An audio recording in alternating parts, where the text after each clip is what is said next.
And we've got this one.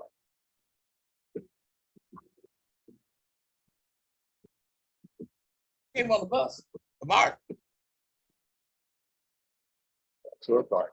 How you doing, Miss Margaret? I'm fine, thank you. Hello, everyone. Great. We're just getting started. Hi, Miss Margaret. Randolph, I can't open the Google spreadsheet. Can you sign in for me, please, sir? What is it telling you? Okay. I'll put it in the chat, Randolph. Can't see. Okay. We have others that have signed. Talking about new glasses. Okay. We'll get you signed in. So, Oh, okay, thank you. okay. So today's, so the agenda for today.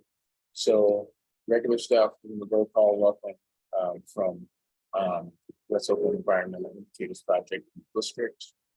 We have co-leads report back. We're actually going to start a song. There was a loss in the extended family. Jennifer Hardall, who had participated Oh, yeah. sometime before. That's two. She was sick. 1Z or 1-2. Okay. I'm gonna mute you. Yeah, so Jennifer was an associate professor at San Jose State. Before that, she was at Stanford, and she just lost her a few weeks ago. Some of you may remember that she had made a presentation biking and the use of cargo cycles to improve environmental health. So we'll have a bit of a presentation there. We've got a couple of videos today. One where it's the beginning. There was a toxic tour that was conducted. So we get a report back on that. We've started working on a dashboard or a track tool for projects. So we can get a report back on that, where we are with that. And another award-winning video on the Oakland air quality. Michael from the city, Oakland Department of Transportation, will give us a report back on the truck management plan. Just got a quick update on an upcoming conference on freight environment. So again, welcome all. And Ms. Margaret, you want to start us off with Brian? Welcome. Sure. Welcome everyone, and glad to be here for our monthly meeting. And I think I'm happy to say I think we're getting our meetings sort of into a kind of template that works, and we are. You're probably starting to see some kind of standardized elements of our meetings, and we've got some really great stuff we're looking to show you today. Just to kick off some new important work in trying to track the progress of our plan. So we'll be talking a bit about that. This has been a long conversation with the co-leads, that's WOCAP and the Air District, and Randolph and our other technical partners. And we're excited to start talking with you guys about that. It'll be something we do over the next few months, but we're hoping to get some kind of a tool together where it'll be easy for all of you and all of us and the public at large to be able to go to our website and say, oh, that's what's happening. That's what people are working on. Those are interesting projects, right? How can I be involved? So looking forward to those conversations, and glad to be here. Great. And guess we're going to get a +1 from the district. And so again, we had a loss, and so we're going to start this off with Suma in the district. If you can Yeah. Yeah. Thank you, Randolph. Can you hear me? Yes, you can. Yes. Great. Thank you, Randolph. Yeah, I just wanted to spend a little bit of time paying tribute to Jen Hardall, Dr. Hardall. I knew her as Jen. She actually went to college with me. We've known each other a long time, mostly through a common friend who she met in second grade, actually. And they had been friends for 43 years. Jen was just a really kind soul. I don't know anyone who would ever have a bad word to say about her. She was just genuinely kind to everyone she met. And so steadfast, both in her friendships and her dedication to her family, and to her work, and to purpose, her life's purpose. It was, she was a beautiful person inside and out, obviously brilliant, as her resume shows. But I think beyond all that, just this bright light, a shining soul, and this like tempering force. I remember seeing her at our mutual friend Kavita's wedding. And she was so helpful to Kavita, and she was a bridesmaid and looked so beautiful in the sari that she happily wore. She was at all of the events. I remember running into her at the farmer's market in Mountain View, and just her being so generous in terms of wanting to reconnect and spend time. When I joined, I think it was the first West Oakland Steering Committee meeting, she privately messaged me and she said, "Hi, Sma, it's Jen, Kavita's friend." And at first I didn't realize she was on the call. And when I saw her, I was so pleasantly surprised. And we talked about getting together. And I really regret that we never did after that. She is gone, but her legacy and the relationships and the impact she's had on this world last long after her life. And may her memory be a blessing. Thank you, Suma. We've got a couple of other people that want to say something in memory of Jen. Kevin? Yeah, thanks, Randolph. Yeah, so yeah, it's really terrible news about Jennifer. I have to admit, I didn't really know her that well, but she, always came to our subcommittee meetings. She was really an enthusiastic member, always looking for ways to reduce emissions and improve public health. You could really knew that it was her life work. And, she had the one idea that she was really a champion of, the cargo bicycles. And I remember when she first mentioned it, I was like, not really sure about it, but, she really did a lot of work into like quantifying what kind of improvements you could have. And after a while, I started to see cargo bicycles everywhere. I kind of like, oh, well, maybe this really is something that could really make an improvement in society. So I hate that she's gone, not champion this anymore, but she's definitely left a legacy that will continue that will continue for a long time, I think. So anyway, thank you.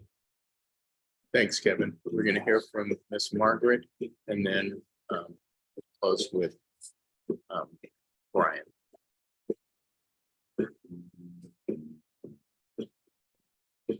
We can't hear you, Miss Margaret. Good evening, everyone. My memory of Jennifer is that her last project that she was working on was called Last Mile Delivery, where she wants to institute or insert bikes, people delivering packages on bikes instead of and the big trucks that for UPS and FedEx. So I worked with her on this last mile, researching about transportation about the port of Oakland, and she was a very innovative person by just thinking about delivering packages on bikes comparing to trucks. Back to you, Randolph. Thanks. And last words, we'll hear from Brian. Thank you, Randolph. You know, I too did not know Jennifer personally, but I get, you know, I'm the point of contact mostly for the organization. I have the email that says info@ comes to my emails. And so I get a lot of different people send me emails. Oh, I'm inventing a new car in my garage, and can you get me in front of the right people and that sort of thing. And generally they're all very nice and kind sounding people. And I talk to them a little bit, and it's like, but when I talked to Jennifer, I wasn't quite sure what she was talking about. Cargo bikes, and she was doing research about cargo bikes. And was there some way that I could introduce her to the WOCAP folks? But I could tell she was genuine, right? I didn't know her resume or anything, but you could just tell she wasn't a crackpot. She wasn't just emailing me, and like she was emailing everybody else. She wanted to get involved in the work we were doing and that you were all doing, and understand how her research might be a part of it. And so I directed her to our subcommittees we had at the time, and she got involved, and I think that's where Kevin met her. And I realized that, she was trying to do something that was so connected, so hooked together. It wasn't just, can we eliminate pollution from trucks? It was also, can we make a job for a community member? It was also, can we introduce a new way to move products around in our communities? She really had a deep approach to the work she was doing. And like Suma said, there was never a moment that, I tend to, create roadblocks for people sometimes, but there was never a moment when she wasn't congenial and just had the right goal and the right thing in mind. And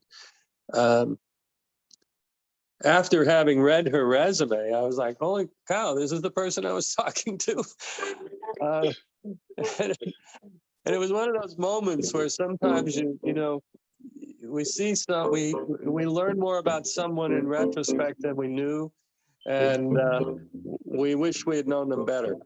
And that's, I think, ultimately what I feel now is I wish I'd known Jennifer better, because she really cared and she was really doing the good work. Thanks, Ron. Yeah, so life lost partners. So we're going to got a first video. Unless we do this, unless there is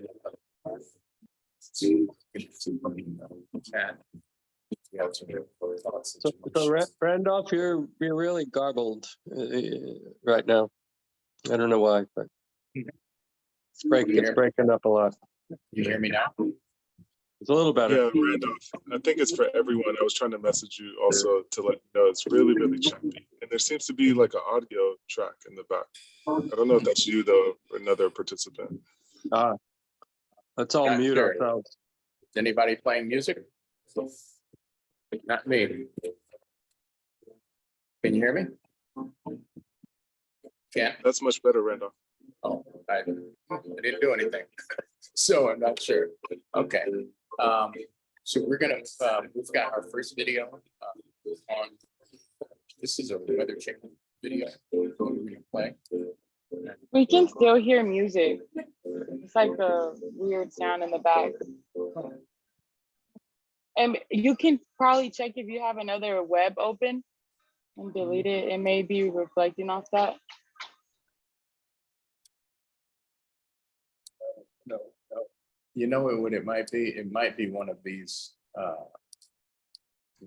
tabs that we're playing the music off of. Let's see if this changes anything.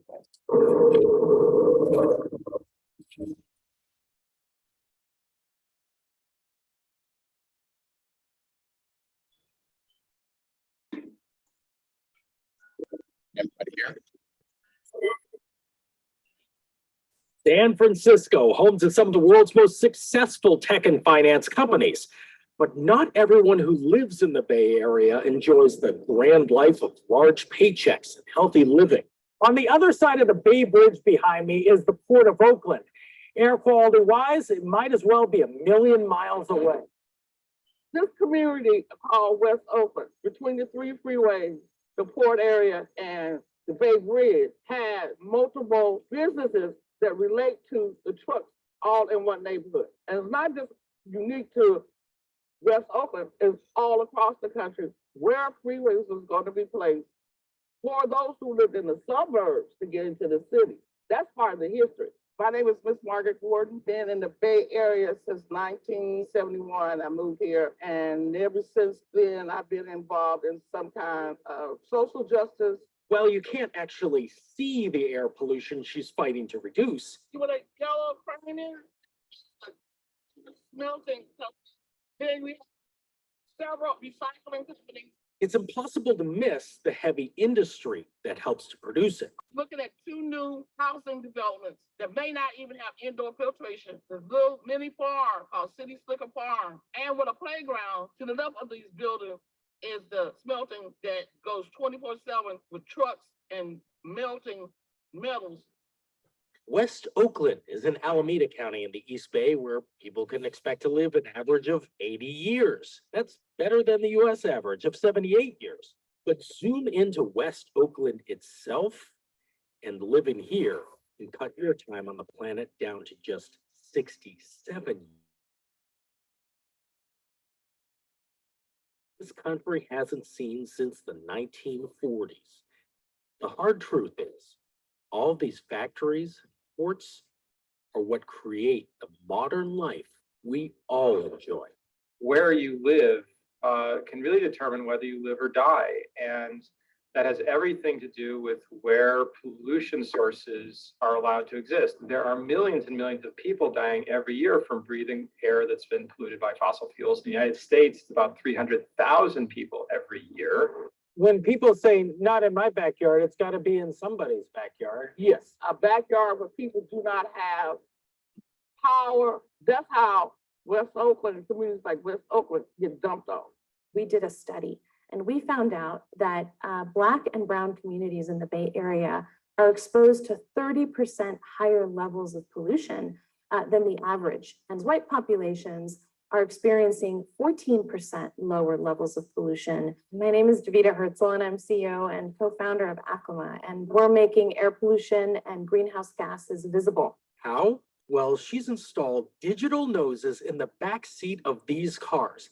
As they drive around, they sample San Francisco air, and then artificial intelligence comes in, creating a cutting-edge 3D map. The darker the color, the more smog creating pollution in the air. And in case you're wondering what West Oakland looks like, here it is. Now, for the first time, you can actually see where pollution spikes. To have block by block data has made it a whole different perspective. And so in most cities across the United States, you only have a few sensor stations per city, but air pollution is hyperlocal. So from one block to the next, it can differ by 800%. Here at the Port of Oakland, those sensors have plenty to pick up on. All that smoke rolling off of diesel-powered ships at one of the top 10 largest shipping ports in the country, which are offloading cargo to those waiting and idling diesel-powered trucks. In the United States, if you're Black, you are 3 times more likely to die from disease that is induced by air pollution. That is by design. That is based in historically discriminating practices in the United States. 1 out of 5 children between the ages of 0 and 5 end up in emergency hospital. Because of asthma? Yes, for related symptoms. We took those findings to the International Maritime Organization, the UN's agency in charge of regulating shipping. And while they've done a lot to reduce sulfur dioxide, and ships in Oakland are now plugging into electric power once they dock, the agency admits electric ships that can actually cross the ocean, long-haul electric trucks are still in the future.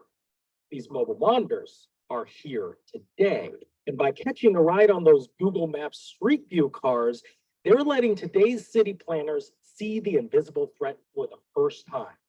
West Oakland, that's forcing some change. There's a new generation of policymakers and leaders taking action in a way that historically, hasn't really happened before. People like Miss Margaret, the wave of people that really care about the nexus between climate and air pollution and environmental justice. It's inspiring to see what's happening right now. A couple things that we have done within West Oakland or the city of Oakland, we have a truck route.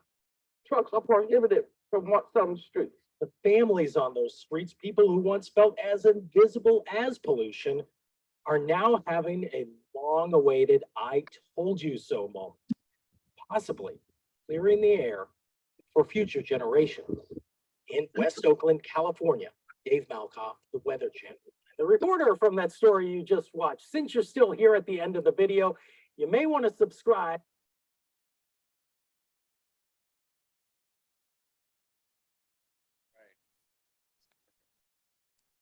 That was a great.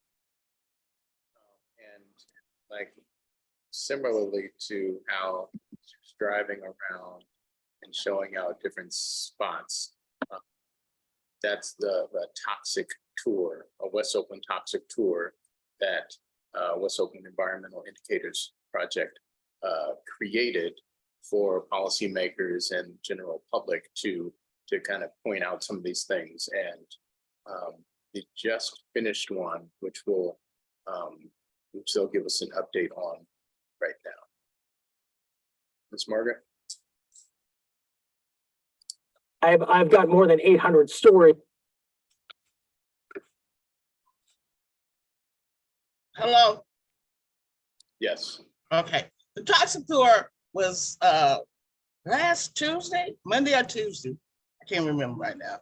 So anyway, we were able to get let me step back. At a meeting we had with staff in the community engagement team for the Oakland General Plan,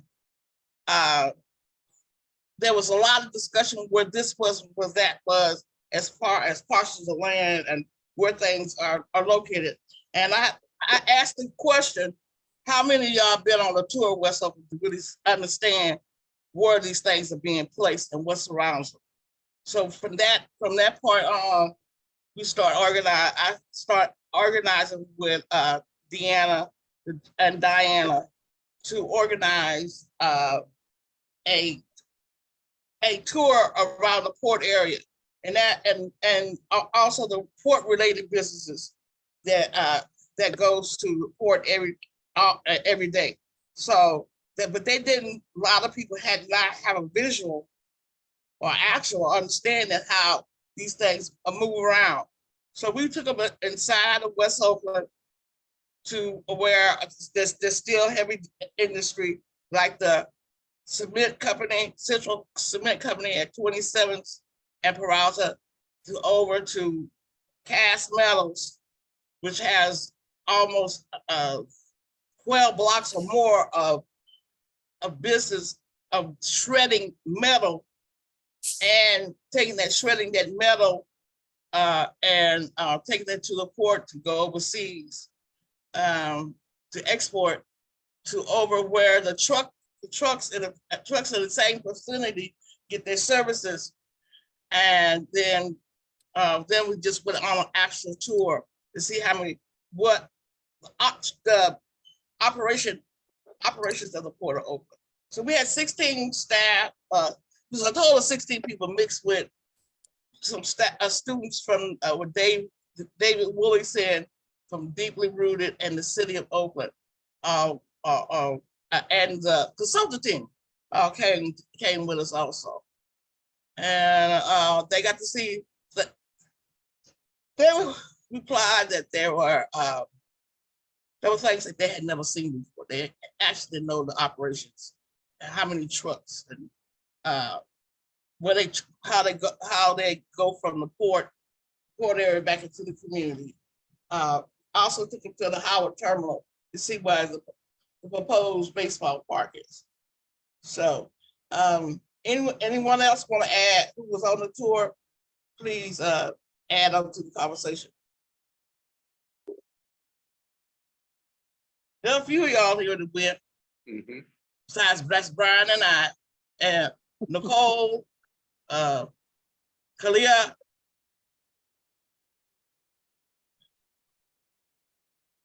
Want to speak to the point? Speak about Hi, the this tour. is Kalila. Hi everyone. Thanks again, Ms. Margaret and Brian, for the tour last week. It was really illuminating. I think what stood out to me was when we were going past all the new buildings in like the Oakland Army base area and talking about how those employers haven't really produced the jobs that they said that they were going to produce. I think that was probably something that stood out to me the most.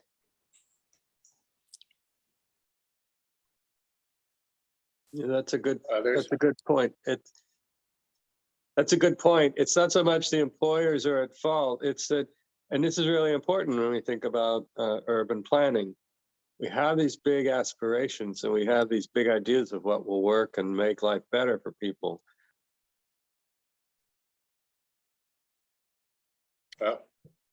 You muted yourself. They're guesses. No matter how much science people use, they're still guessing at what will work.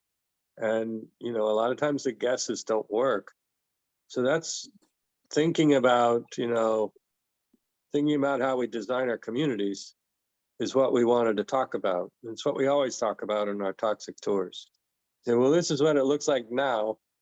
How would we make it better and not miss the mark?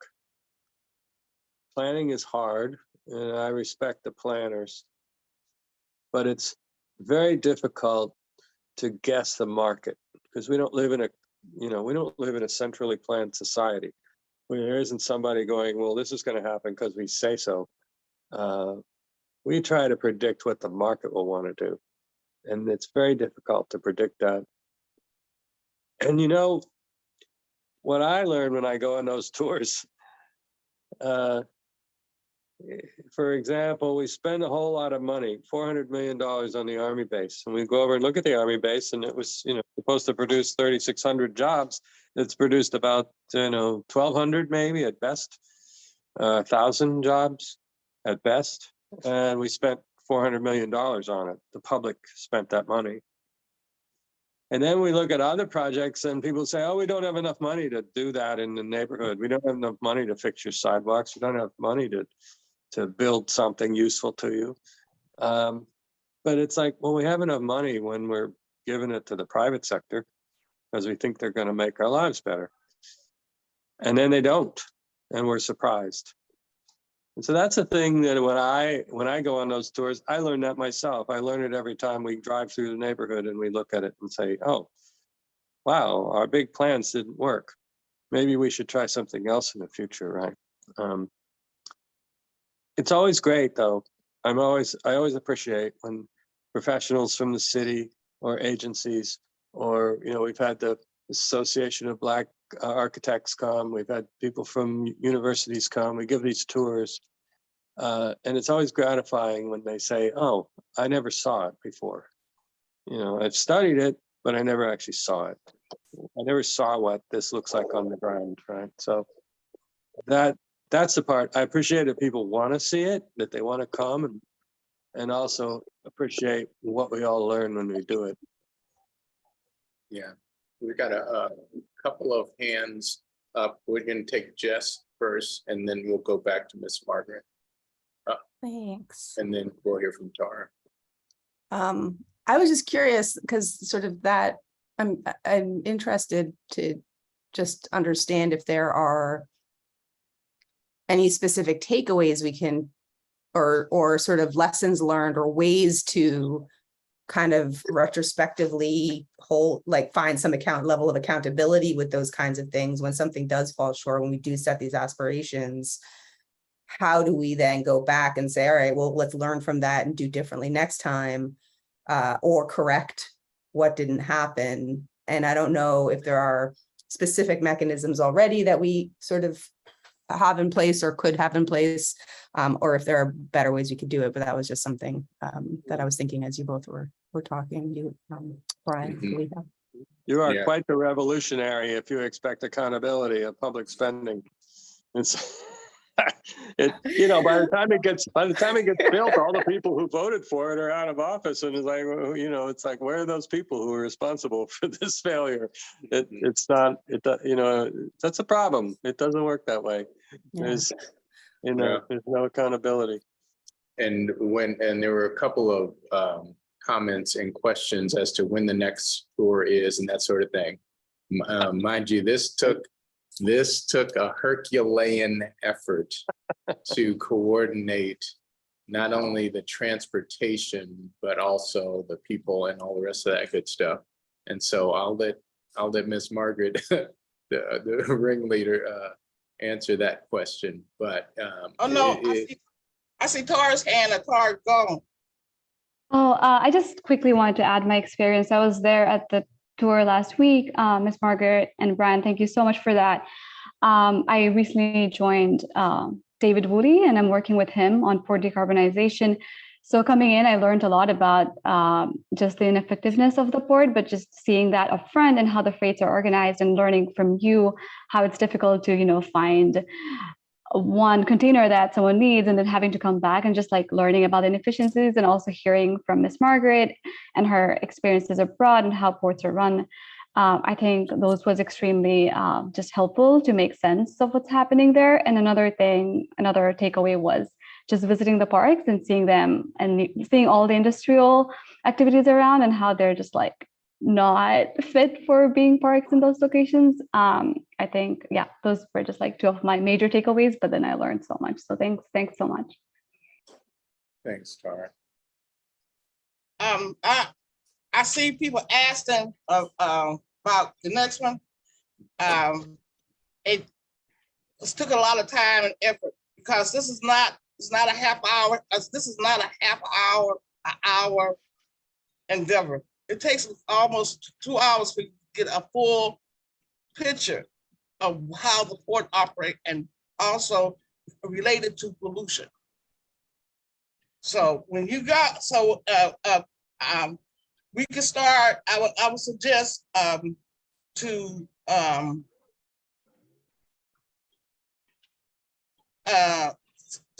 Randolph that start a list of people who may want who asked about going, and then I see Alexis Franks asking about how do we access the map for the toxic tours. Yes. So I'm gonna ask. I'm gonna remind you of one thing, that the sign-in sheet is in the, and I can put it in once again. There's a comment list. If you can put in there that you would like, what you would like, either to be notified of the next tour, or if there's something specific that you want, like what you see here is just something that I pulled together for that tour. And then of course, in between these stops, Miss Margaret has, a great deal of context and commentary about what's happening in the neighborhood. But if you could put that in the sign-in sheet, that would be greatly appreciated. And so I'm gonna put that in the chat one more time. Okay, Yeah. one more thing. Wanda, I see you asked about connecting the walking tour, West Oakland walking tour to this. I would not recommend no one be walking in that port area. Mhm. It's not, no. Now, maybe when you get over by on the other side where the park is. Yeah. Okay, but Right. just walking and looking, Right. No, so Miss Margaret, here's what I'm really wondering about. I've promised to take kids on tours of West Oakland and help them get involved with their environment and build community, both from the toxic side of it, but also where there's environmental side, right? I haven't called you yet, Laura, but I really mean it about the Middle Harbor Shoreline Park trips. And I got money for buses. all right. Wondering if there's not some way for us to take this tour plus a picnic at the Port of Oakland, and however it would like to talk about itself, and run all of the schools in West Oakland through that. You can be the tour guide. You can be all up in front on the bus on the microphone. I do that anyway. Oh, yeah, that's. And Brian, you can come too. Oh, thank you. Thank you. You're welcome. You know, I will say that the toxic tours are something we created for us, you know, our neighborhood. Other people do them, but we've created them for West Oakland many years ago. And I have to admit, we have never been funded to do them, but we've never turned anyone down. And so if there's a way to make it a more of a organized thing, that would be great. We've done them in cars, talking on the phone for the narration. We've done them in buses. We've done them in vans, driving people around. And we're always willing to figure it out. And so if y'all want to do something and the port wants to participate, however that works, we're happy to do it. We always go to Middle Harbor Shoreline Park and we drive out to the end, you know, and we show the view tower and we look at a ship and we talk about what it all means, right? Right. So it is a very important tour for a variety of reasons, and so we're always ready and willing to talk about how to do it. I'm thrilled by that, and I got some money to do it. Let's go. We're gonna start. And one last thing, I want to work on getting, because I've seen this work really well. If you're talking about youth, I want to work on, you know, bringing some youth up to speed so they can lead the tour. You know, it's like we can't, you know, I'm the great grandparents, you know, we got to get these young people, you know, translating this information for their own peers and helping their peers understand what we're talking about, right? So I'm really excited about if you got some money to help bring youth into this and get them understanding it so they can tell their own friends and neighbors, that would be very exciting. Right. More than that, I'm intending to start a movement of school children and youth, public schools, private schools, charter schools. We're actually having a meeting at the name of the street, Maybeck School. But we've got some kid from Oakland Tech. They're into planting trees. I got a lot of trees that need planting. There's a lot. So I would love to include them in that as well. So we're gonna start with Wanda's buses. All right. Don't forget the boats. Don't forget the boat. All right. We have a boat too. We got boat tours. Let's not get ahead of ourselves. We're gonna start with I want to go on a boat ride. That's a whole nother kind and of the party. train but to yeah. Allensworth and the train to Allensworth. Oh my It's goodness. coming. It's coming. So we're gonna start with the buses, and then Jimmy is going to help plan this. I saw a few people in the spreadsheet. So Jimmy is volunteered to help organize. And so it sounds like we're on our way to the next. Fantastic. All right, that is fantastic. Great, so we're gonna move. All right, next, we're on to this project tracking dashboard. So as Brian mentioned, like internally, we're looking at, you know, kind of coming up with a way, a platform, a tool to track the different initiatives and the projects. And so, you know, the first piece of that is the input. How are we inputting it? What are we tracking? How are we tracking it? Who's tracking it? And so we're doing all of that internally, and we're going to start. Nicole is going to give us an overview of where we are in the process. And then at different times, this will come back to the steering committee for additional input. We'll start today. You can certainly provide some input today, but then we'll be coming back at some time in the future. All right, Nicole. Thanks, Randolph. Okay, so everyone's teed me up. Thanks, Randolph. Thanks, Brian. I do want to manage everyone's expectations, so this won't necessarily be a Jerome Powell, Jackson Hole type of presentation. It's more an introduction to how we will start tracking the 89 strategies plus the carbon enforcement strategies. Okay, in our daily lives, we track everything, right? You track your steps, you track your money. We've recently been tracking the weather, right? Our power usage. And that's what we're trying to do here, right? We want to track progress, not just activity. And it's easier to reach a goal, right? If you can see progress. And in the spirit of efficiency, we've noticed that there's lots of opportunities here. Next slide, please. Okay, so in order to see how far, right, a strategy has come, right, we need actual metrics in order to do that. And it allows a couple of things. One, right, to see if we have the right amount of effort, right, being applied to a certain strategy, if we have the right amount of steering committee engagement, if we have the right amount of community engagement, and just different things that might be missing. Next slide, please. Okay, so we know data is important. The question is, how do we actually track all of this? We're moving from Excel, right? Excel is pretty familiar to, I hope, most folks on this call, and we're going to use Airtable, okay? Airtable is like Excel, but on steroids. It's just an amped up version of Excel. So Excel tracks data. Airtable is an actual platform, okay? Why did we land on Airtable? One, we are tracking progress, right? And Airtable is fantastic for that. It's scalable.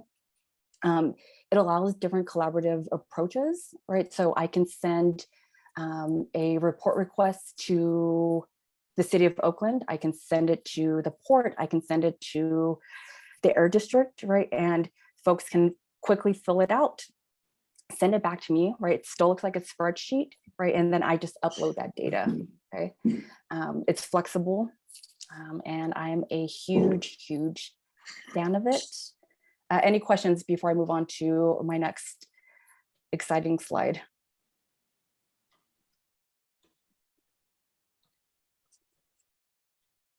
Wonderful, okay.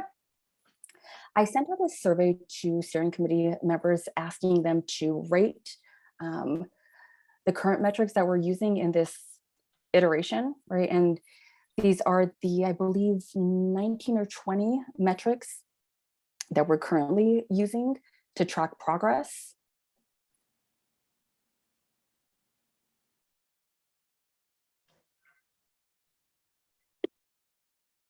Yep. Any questions on the current metrics? And we can go back, like when we get into discussion, we can go back. Yeah. So a note about metrics, right? So not every metric will be used for every strategy or every project, right? But this is currently the list that we are working from. And I know that as I'm looking at it and as I read through the survey results from steering committee members, there are more opportunities, but this is the current version that we're working with. Okay. Next slide, please. Okay, so this is what Airtable can do, right? So we have this fancy visual, right? Because I know folks love visuals, and you could see something here okay, so we're looking at progress status, right, of different strategies, right? Yellow, right? A majority of the strategies have been started, right? So we're in a good place, okay? Next slide, please. Same data, just a different way to look at it, right? Steering committee members will eventually have access, right, to these strategies and be able to play with it. And I want every metric to be considered or viewed as a lever or a menu item, right? You can kind of sort through what might be important to you, right, as a steering committee member. Next slide, please. Okay, and the ultimate dream goal, right, of this progress tracker is to get us to a WOCAP dashboard, okay? And again, this is aspirational. You will not be seeing what that looks like today because we don't know what it looks like yet, right? But we have to start with the tracker in order to build up to this interactive dashboard. And I'll take questions.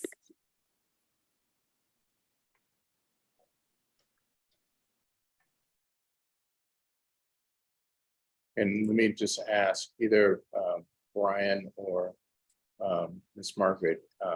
Again, we've been, or our team from the district, we've been working on this a long time. Do you want to provide any additional context from the impetus of this? Because this has been a long time coming. Yeah. Long time.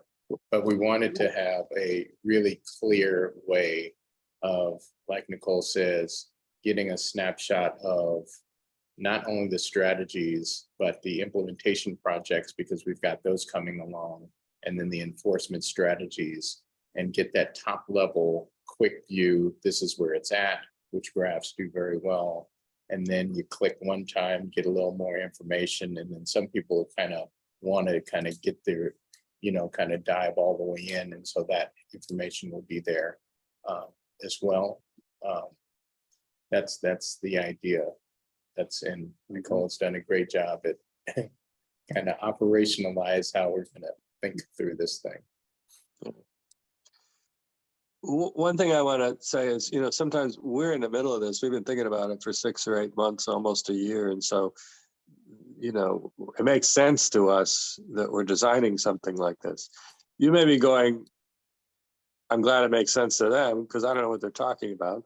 Or you may be going, I love dashboards and I hope they get a great one. And let's talk about that, right? But this is a moment for all of you, steering committee and public at large to say, I don't know what you're talking about. Or, why do we need this? Or it's fantastic. When will I be able to click a thing on a website and see exactly what's going on? So this is the moment. Don't feel like you don't know enough or whatever. This is the moment to start to engage.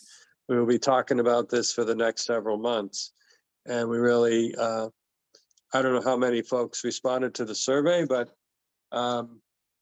this will be a tool so that the steering committee, to begin with, will be able to, when you're sitting at home going, what the hell's going on with this steering committee anyway? You can go to his website and click and see, right? This is what's happening. These are the projects that are active. These are projects that are not. Drill down, click and go down a little deeper and say, oh, that's the project that's being worked on. Who's doing it? Oh, those are the people doing it. So the real question is, as this evolves, what's the most useful information for you as a steering committee member or a member of the public to know what's actually going on? Because right now I can guarantee you, you don't know what's going on because I barely know what's going on. and we're in the middle of this mix constantly, right? Don't worry. Oh yeah, it's like Airtable. It's just a tool. You may never have heard of it. I never had heard of it until a month ago. It's just a tool to visualize a spreadsheet. And so don't get hung up on the tool we're using unless you are really cool with tools and have a better one. But it's really about what information do you want to have so that you can understand how progress on this plan is going. Because at the moment, if somebody stopped you on the street and said, "Oh, you're on that steering committee, what's going on?" Would you be able to tell them what's going on? How many strategies are being worked on? How many are finished? How many are in the middle? What are those projects that are happening?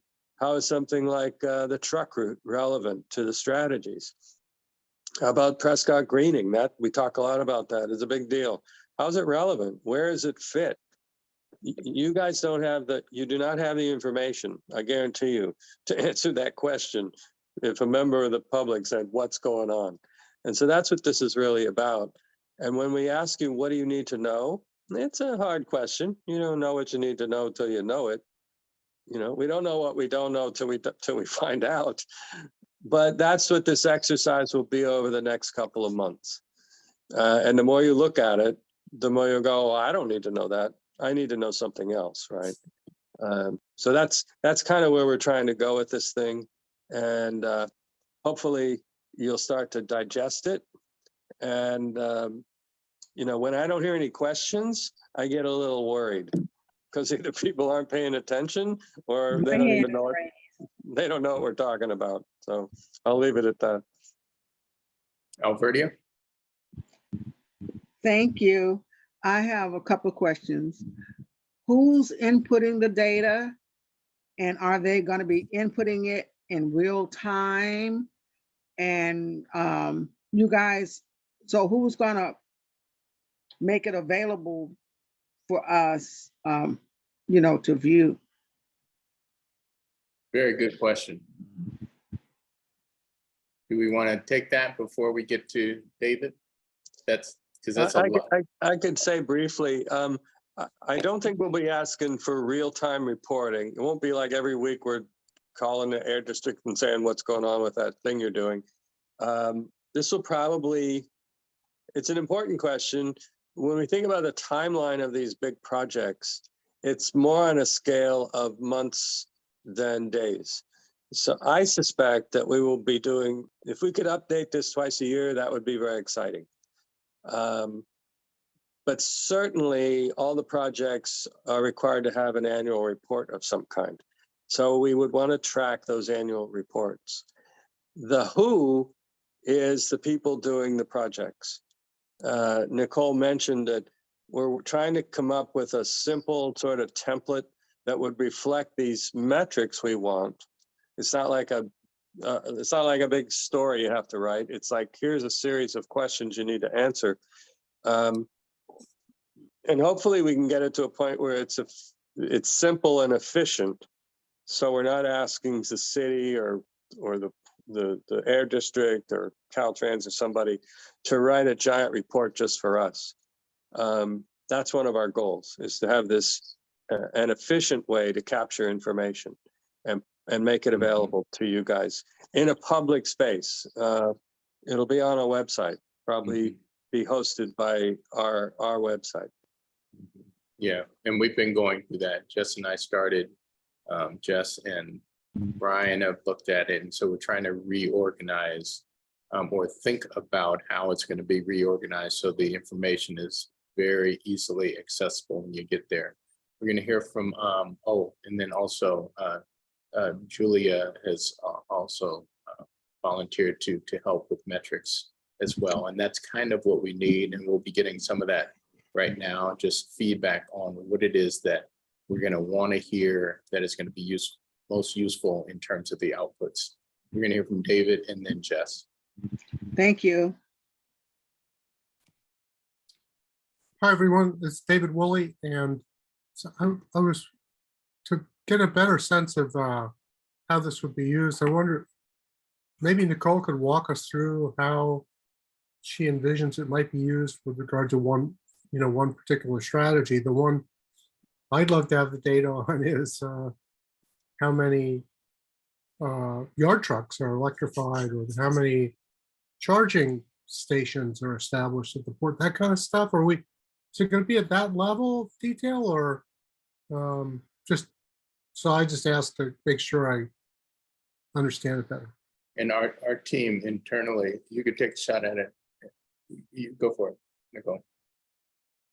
So that's what we would like to be able to have available, David. Just all of those.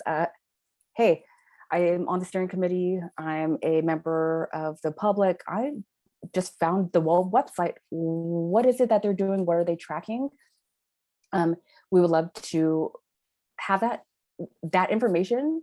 We currently don't have stored in one place, and that's what we're working towards right now. So questions like that won't be questions, because you'll know where to find it. And that data has already been uploaded and is easily accessible to everyone who wants to have these basic questions answered. Yeah, and our goal was to kind of keep the sausage making out of the, out of the public sphere. But there's going to be different kinds of projects or initiative tracked, like different categories, whether it be a project, kind of a funding goal, a policy, or a report. There's going to be different categories of items that are tracked, which are going to require a different set of metrics. And we just need to identify all of those such that the inputs will be relevant to each category of kind of project that's being tracked. And so I think that's one of the things that we're trying to figure out now. Jess, did you have something? Yeah, I thought I would share a couple thoughts just based on the conversations we've been having and some of the work I've been doing with Nicole on the Airtable, on the sort of prototype database itself. And I think, and David, the questions you're asking and some of the other ones that have come up are exactly the kinds of thing that will help us shape how we structure this. So we can structure this in a million different ways and at a million different levels of detail. And so we want to be really focused and thoughtful about sort of where we start and then how do we build on that. So we want to start with some sort of basics, maybe some universal metrics that feel like they apply to all of the strategies and projects we're doing. And then from there, we can look at specific project. Like there's a lot of metrics that will be specific to a particular project or a particular strategy that may not apply to everything. And so how do we track that stuff and surface it in a way that doesn't create a lot of overhead? Data collection, as we all know, can be a lot of work. And so figuring out who's responsible for the reporting of the numbers, what channels do they do that through, that doesn't feel like it's this giant laborious process. Airtable can make it really easy. We can create really simple forms that just feed directly into the database, so that when people do submit their info, it does update it automatically, or maybe with a review. And we can track and cut numbers in a lot of different ways. So Nicole and I have been, when she was we were putting together those visualizations that she shared. Those were really basic visualizations. And we were talking about how else might we like to cut the data? Well, maybe it'll be valuable to see sort of which strategies each agency is leading, or projects each agency is leading, which metrics are being tracked.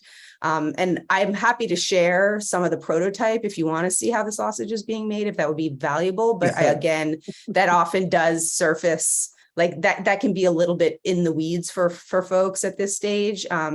But it also can be a more tangible approach. So I'll leave that up to the group. I saw Alicia had a great question. Does anybody here have, real experience with creating these kind of tracking dashboards? There are a lot of dashboards out there. You can go all over the web and see dashboards for stuff. They may be for spending programs for municipal governments, or they may be for whatever, something else. We're finding that in this area, particularly to AB 617, because it's such a new thing, nobody really has a tool. And so this is really exciting, and I've considered it really a challenge for us once again to take the lead in this process, in creating a tool to track our plan, because I will tell you, our plan is probably one of the most complicated in the state. We have, nobody has 89 strategies, and each of those strategies could have multiple projects. So an important question is, do you want to track projects or do you want to track strategies? Do you want projects to reflect strategies or the reverse, right? If you go to a list and say all our strategies, do you want to see strategies that have active projects? Because a lot of the projects, as we've seen the reports, people come and say, well, this is my thing. And it applies to 4 strategies. So we're trying to figure out what to track, what's the best way. If you could just go to a website and say, oh, that's what's happening. Let me click a little deeper. How is the plan working? It's not a simple problem, and no one really has a model for us. And so that's why it's so important for you guys to be involved in helping us figure out what's important for you. And I will say, this is version 1. If we can figure out how you can look at our website and you say, oh, those are the ones that are active, that'll be exciting. That's a purely numerical metric. We're not even close to figuring out which ones have the most social value, which ones are really addressing equity. Well, no way. So you can be thinking about that, but right now we're just trying to get to a simple numerical number, a series of data points that will help us understand that work is being done. And Right. eventually, I hope we get to that point where we can say this project has 50% more equity value than that one, and that will help us better understand really the outcomes we're trying to achieve. Yeah. So we've got a couple of comments, and then I'm going to ask again if we could, if you are interested in participating, that would be great. We see Alexis, Richard is weighing in, Fern is weighing in. If you could put that in, we've got some more space in the spreadsheet. If you could put that in there, and we can definitely reach out. And thank you, Jocelyn, my fellow Urban Strategies alum. For iPhone, she's no longer iPhone 2. There she is. All right, thanks, Jocelyn. Because Jocelyn has some valuable information as well. So please go to the spreadsheet, the sign-in sheet, and if you could kind of weigh in there, that would be awesome. Do we have any additional thoughts on the tracking tool? Look at you guys. 7:11, and our next item started at 7:10. You guys are great. Awesome. Okay, so next up is our implementation project report back. And that is going to be Michael Ford. Michael?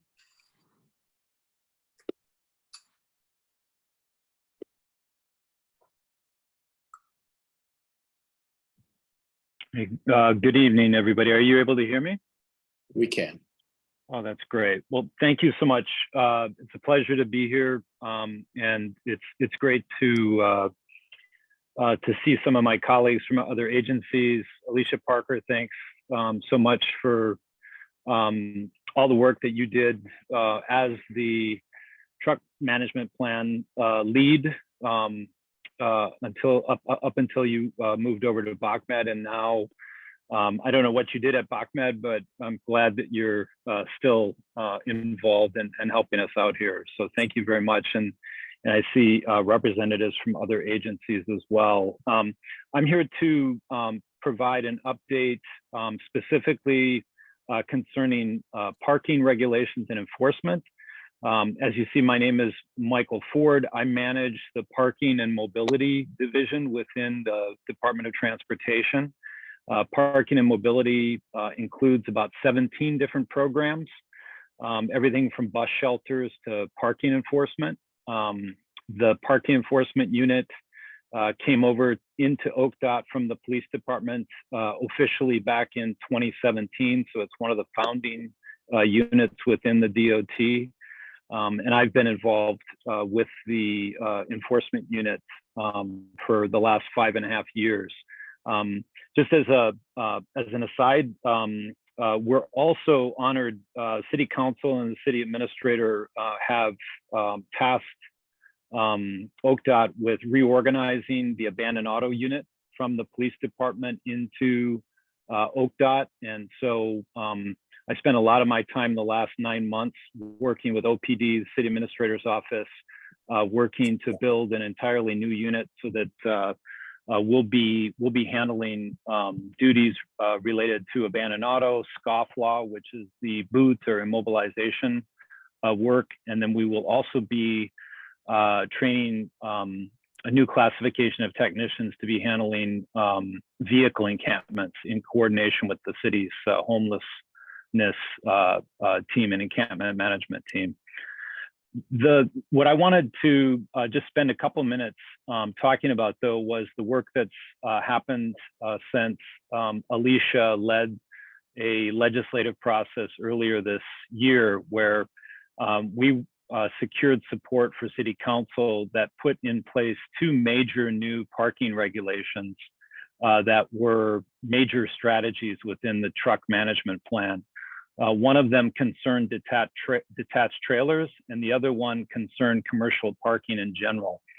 And the responsibility for my team in picking up on those accomplishments was to make sure that we were supporting the implementation of those new regulations.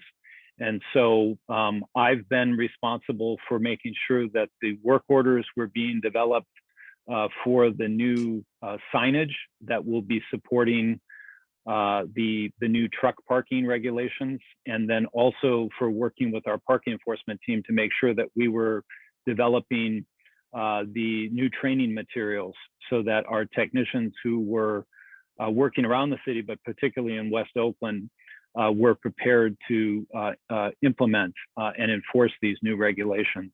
And then consistent with, I think, if not the explicit direction of the plan, but I think the spirit of the plan, we held a community meeting on August 27th at the West Oakland Library. Miss Margaret, thanks so much for joining us. And there might have been a couple of other folks here. Alicia joined us, Councilmember Fife joined us, and I thought it was well attended, and it was a very spirited discussion. And I thought a success. And what we wanted to do was to summarize the work that we had done and to provide the community with an opportunity to ask questions, hopefully get to know the people who are involved, myself, Artisha Rose, one of our parking enforcement supervisors, joined me, and then Keith Sherholtz, who is a longtime City of Oakland staffer, community liaison, who is now the point person for OCDOT when it comes to the implementation of the truck management plan. So the 3 of us were at the meeting, and we provided a 1-pager, and I'm going to attempt to, I don't know if I can actually share that in the chat. So I wonder if, am I able to open it on my screen and then share it, and then I will do my best to source it. Michael, you should have a little file icon in your chat messenger next to the emojis. Oh, good. And that should let you upload it. Fantastic. And I make sure I do it to everyone, right? Okay.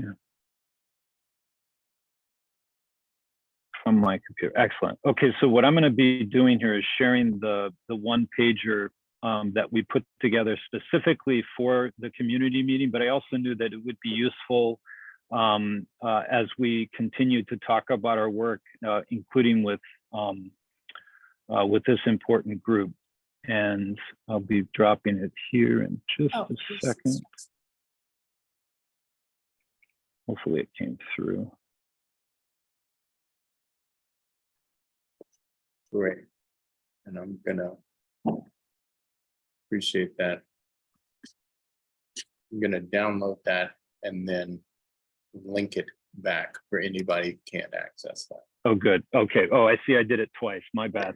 Yeah, good. Yeah. So if you're able to, and I'm actually going to see if I can share my screen too quickly.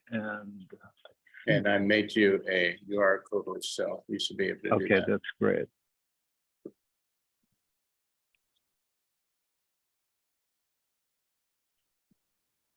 And if you can't, you can let me know. Oh, there it is. Okay.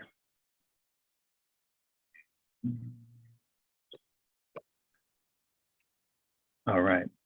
So hoping you can see that now. Mm-hmm.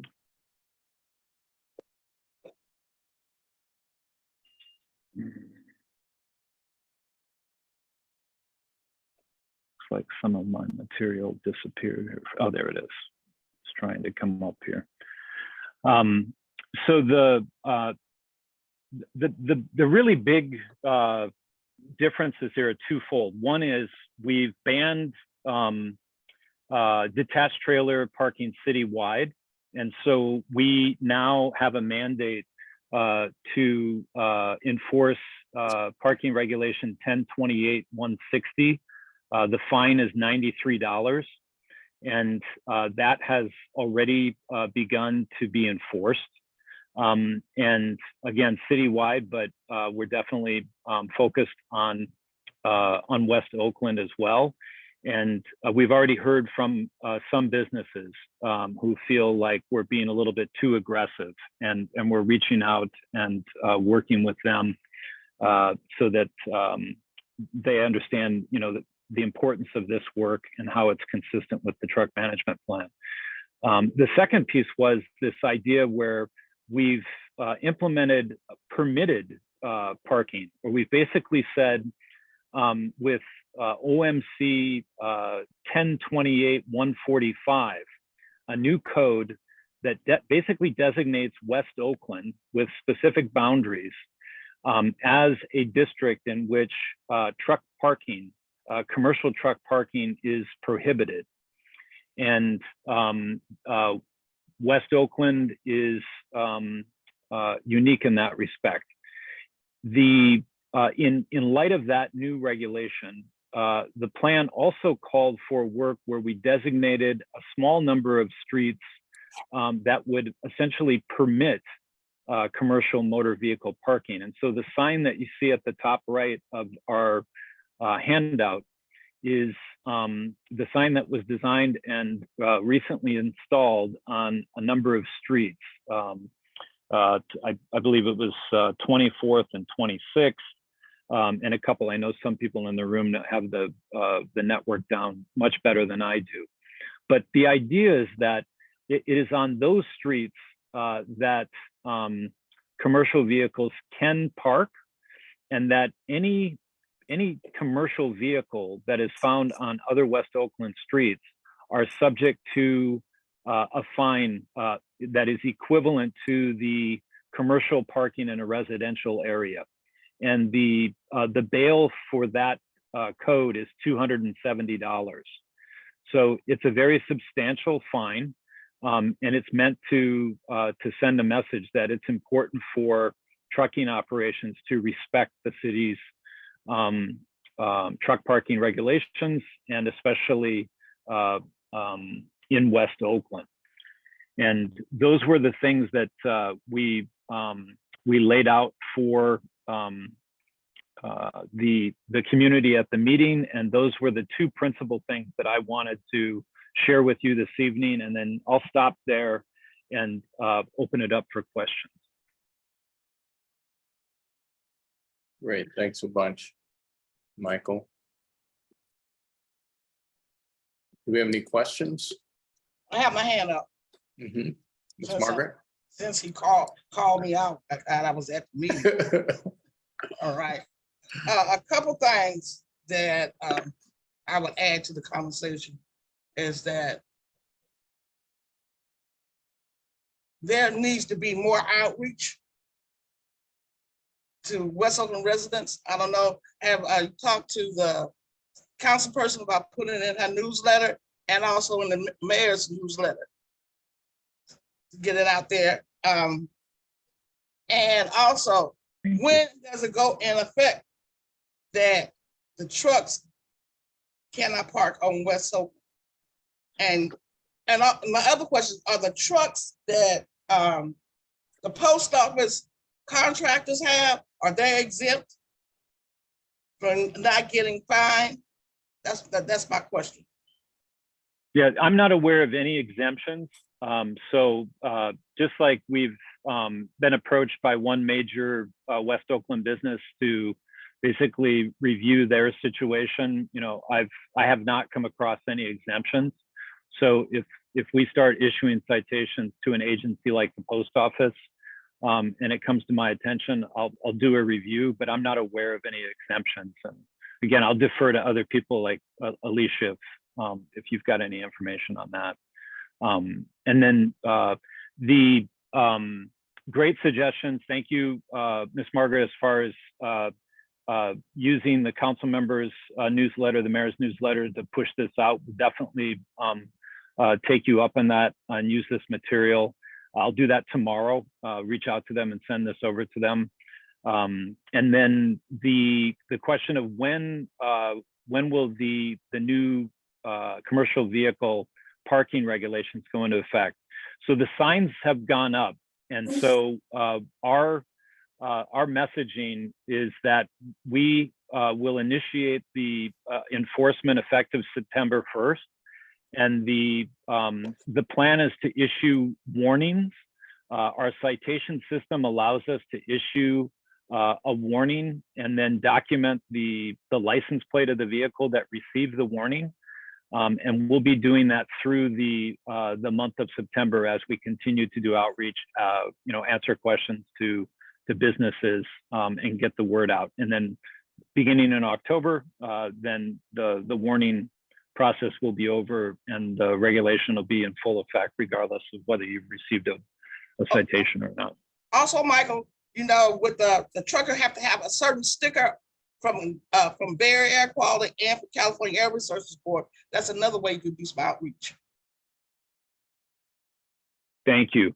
And we are definitely taking advantage of our relationships with other agencies who have far better databases and mailing lists. So definitely be taking advantage of that. Thank you. Brian? Yeah, thank you. It's a great report. Before I talk, anybody else out there, you know, have their hand up? You're up. Okay. Appreciate this, and I know I want to appreciate Alicia for carrying this along all these many years, and Pat McGowan for some of you were probably around. I know I was. It's almost 5 years ago or more, when a lot of public meetings were held to figure out how to deal with this, and out of that came the truck management plan. It's great to see it being rolled out. I wanted to clarify, you were saying unattached trailers.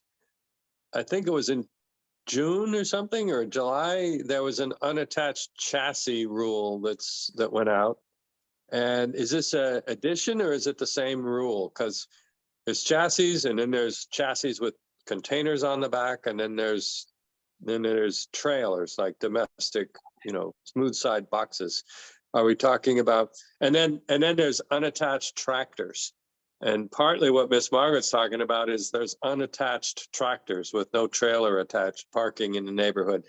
Is this a universal rule now? Yeah, thanks for that question, Brian. So I use the term trailer broadly to include chassis with containers, other forms of you know, non-motorized commercial vehicles. in general. And I'd have to go and look and see what the wording of the OMC or the CVC is. But the spirit of it is there shouldn't be any commercial detached trailer anywhere in Oakland, and especially in West Oakland. And then as far as tractors that with or without their haul on the back, their trailer on the back, those would be considered the commercial motor vehicles.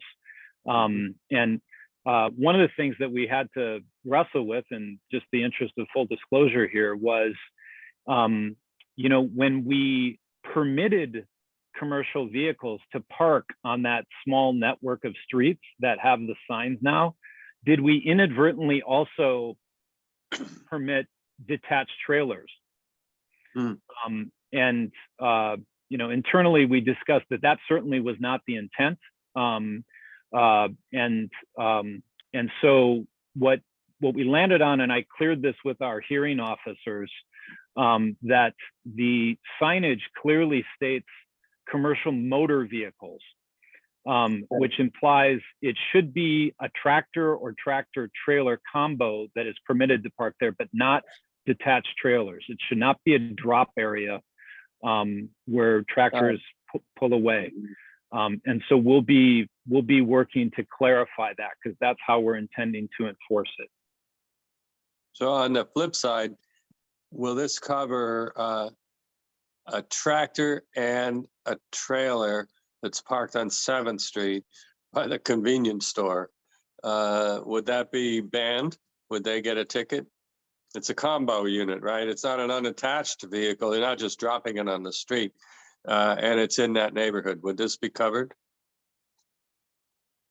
Yeah. So if it is a detached trailer on 7th, then they'd be subject to the 1028-160, the $93. But if it's a tractor trailer combo, it'd be a $270 fine if they're caught parking there. Oh, great. Thank you. That's terrific. Appreciate that we're moving this thing forward after so many years. I'm trying to think if there's one other thing. Don't want to waste your time. When the public sees this thing, like I was out on Wood Street with Nicole the other day, we were looking around, there were like 5 unattached chassis. There were a couple on Wood Street and a couple on whatever the street next to, is it 20th, next to DeFremery Park, or next to Raimondi.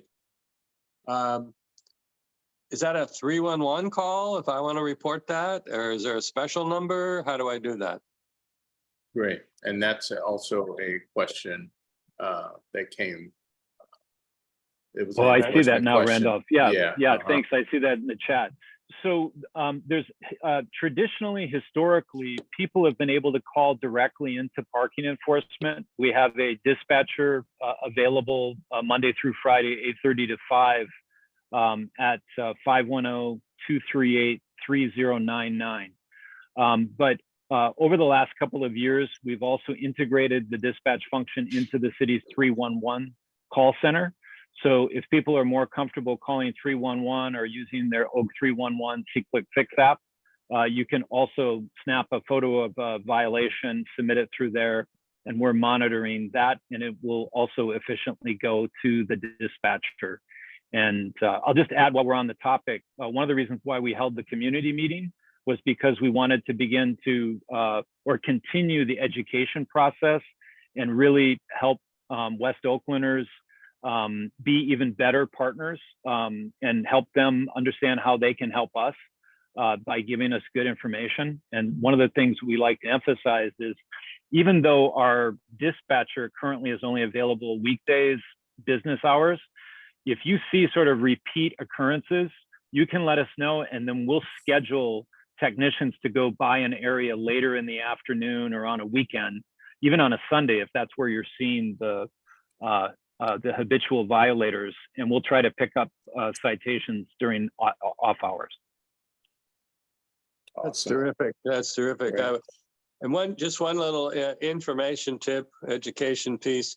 When Nicole and I were out there looking around, there was an unattached chassis. If folks know, that's the rack that with the wheels that the container sits on. And it had no license plates and it had no identification number of any kind that was stenciled on it. But it did have a little aluminum plate that had all of it's kind of like your VIN number. It had all the information and had a VIN number on it. And you can take a picture of that and send it in. And that's the ID for that chassis. If there's a container, it will have a big complicated number on the top, but you can take a picture of that and send it in because that's what identifies those pieces of equipment. Awesome. We're gonna hear from Alexis and then we're gonna move to our second video. Hi there, Michael. Thanks for presenting to us. I was also actually at the meeting where you presented at the West Oakland Library. And so my question is really about what the feedback loop is for the community about how well the program is working. Just to give an anecdotal experience, I've reported to 311 twice for trucks since that meeting. So like 311 generally, it just kind of says the report has been acknowledged, but that's kind of it. Is that what we should expect, or should we expect, some kind of update on if something was resolved? Yeah, thanks, Alexa, and thanks for attending the meeting and for your question. So if you submit the 311 request anonymously, then you may very well just get that generic response. But if you submit the request with an email address or a phone number, then Keith, who was with us at the community meeting, will provide a specific response and say what we were able to do, when we got out there, and whether or not we were able to issue a citation. And that feedback loop is important. And in order to ensure that you get it, then just don't submit it anonymously. And if you find that you are submitting it, you are sourcing your email and you're not getting specific results, you just let me or Keith know, because that's how the system's supposed to work. Gotcha. Yeah, I have only submitted things with my name and my contact information, but I didn't want to push it because I don't know how long typically, we should wait before it's kind of like, we should get some eyes on it. So do you have any advice on that? Like if it's a month or 2 weeks or something? No, I'd like to say that the parking enforcement unit is the most responsive unit in the city. We like to have eyes on it within 20 minutes. So if you submit a request at 1 p.m. on a Thursday, I hope it's processed and we have somebody and some results for you within an hour. Well, that sounds great. That's not what's happened yet, or at least in my experience, but I'll pass that along to you. Thanks, Michael. That's great. Just source me the service request numbers and we can actually take a closer look at it and see where the breakdown was. Awesome. Thanks so much. I have my hand up. Yep. You're gonna close us out.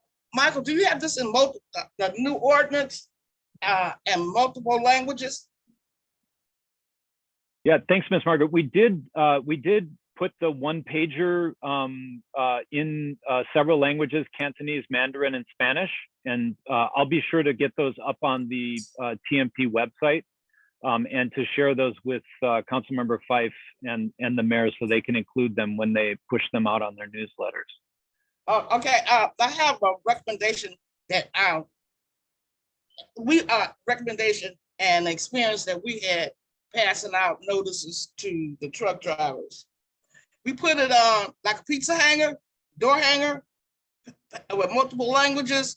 So especially if we stuck it, the hook part on the driver's side of the truck, we did this for the no idling. And also we went to the DMV and had them put it in their something in the book that they give you about driving. We did that also, but did that also as part of outreach. So yeah, Great something ideas. very visual. That pizza hanger really stood out. And the Very good. DMV. Thank you. I'll definitely look into that. And I have a few more I sent to you. Great. Thanks so much. And thanks, Michael. Quite informative. All right, if there are no other comments on the truck management plan, we're going to move to our second video. Yep.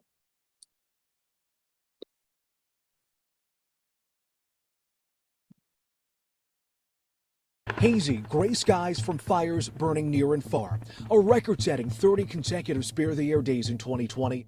And how could we forget this eerie day when smoke painted the sky orange?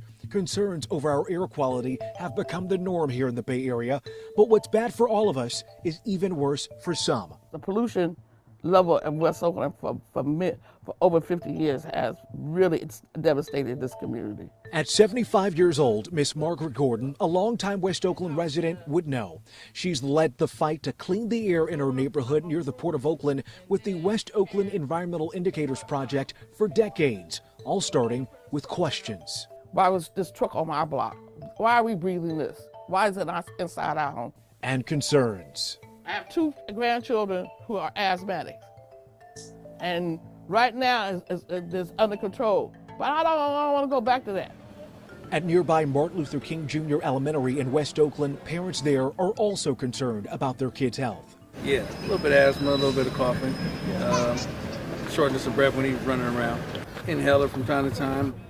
Kids younger than 5 in West Oakland are 1.5 times more likely to be sent to the ER with severe asthma than other parts of Alameda County, according to public health data. But why?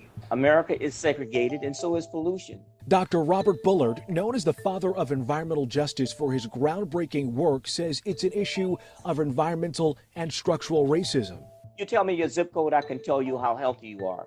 And you can have zip codes that are adjacent to each other and find a life expectancy of a differential of 10 to 15 years. In West Oakland, life expectancy is 7.5 years lower than the Alameda County average, public health data show. All you have to do is take a trip on 2 East Bay freeways to see why. Let's start with 880. With big rig trucks carrying goods, the route takes the trucks through the flatlands where they exit near 7th Street in West Oakland, a neighborhood that's home to more Black and Latino residents with lower household incomes according to census numbers. Thousands of trucks each day stack up and stall as they make their way to and from the Port of Oakland, one of the 10 busiest container ports in the country. Diesel particulate matter, or DPM, from the heavy-duty truck traffic is associated with almost half of West Oakland's cancer risk, according to a 2019 Air District report. On 580, the opposite, only commuter traffic allowed. Trucks have been banned dating back to 1951, before 580 was even an interstate. Trucks heavier than 4.5 tons are prohibited on 580 by state law from Grand Ave in Oakland for nearly 9 miles to Foothill Boulevard in San Leandro. The highway snakes through the East Bay Hills, home to wealthier and more white residents with longer life expectancy. The neighborhoods that surround 580 experience substantially less pollution from trucks. So that truck ban has led to a displacement of pollution into communities of color. According to an analysis from our ABC7 data team of 2014 EPA numbers, residents living within 10 miles of Interstate 880 have, on average, twice the cancer risk and are almost twice as likely to develop respiratory illnesses than those living the same distance from 580, where trucks are banned. The West Oakland Health Council has been serving the community for more than 50 years. Dr. Adrian James has been caring for patients there for the last 26. He sees the impacts firsthand. That is very, very hard to bear because there's so much we can do. The number of children going to the ER and being newly diagnosed with asthma has gone up. It has gone up. And the question becomes, why? UC Berkeley researcher Josh Apte set out to answer that question. That history of sort of regional segregation of housing is one of the big things that drives the disparities in air pollution that we see here in the Bay Area. Especially true for historically redlined communities like West Oakland, where government maps made in the 30s determined where racial and ethnic groups could purchase homes based on who banks would loan to and who they didn't. Today, on average, Black and Hispanic people experience air pollutant concentrations that can be up to 30% higher than the population weighted average, while white people experience levels that are about 15% lower than average. when you whip out your smartphone to check the AQI, you probably think you're getting a slice of the air quality exactly where you are. In reality, there are only 3 air quality monitors for all of Oakland, one in East Oakland, one centrally located near Laney College, and one in West Oakland. But that air monitor is 3.5 miles from where we're standing right now at the Port of Oakland and doesn't take into account that the air quality here at the port is much worse. And that's the air quality that many of our communities that live surrounding the port are dealing with. It's a snapshot difficult to capture by the Air District's scattered air monitors, 30 in total across our region. To better understand the differences in the quality of air we breathe, the Air District contracted San Francisco-based air pollution research company Acclimon. The company collaborated with APTI and Google, mapping differences in air quality block by block. From one block to the next, air pollutants can have concentrations that differ by a factor of 5 to 8. We actually outfit ultra low emission vehicles with air intakes on the side and multiple air pollution sensors that are housed in the back of the vehicle to gather hyper local measurements every second while we drive down the road. This map is generated by tens of thousands of trips over the course of 3 years, showing the concentration of air pollutants like black carbon spewed from diesel burning heavy duty trucks crisscrossing West Oakland streets. That deep purple is closer to the port and 880. And that means that the diesel emissions, which are a major contributor to the pollution burden in a place like West Oakland, are sequestered closer to the 880 corridor. The hope is that these block by block air quality maps will help inform decisions that lead to solutions. It's a process now required by law thanks to AB 617. Signed by Governor Brown in 2017. It requires the California Air Resources Board to work with regional regulators like the Air District and local groups like the West Oakland Environmental Indicators and Miss Margaret to implement fixes. The ideas coming directly from the people. The game changer is that you have data based from the streets, not from the air. Then you get to challenge land use. You get to challenge proximity.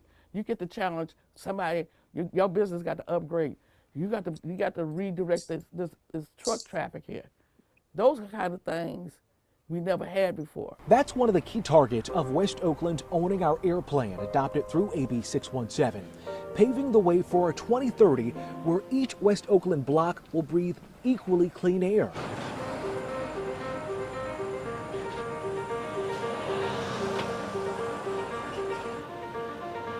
That'll require the Port of Oakland to become cleaner and greener. How does the port get to zero emissions, and what might be the biggest challenges to accomplishing that?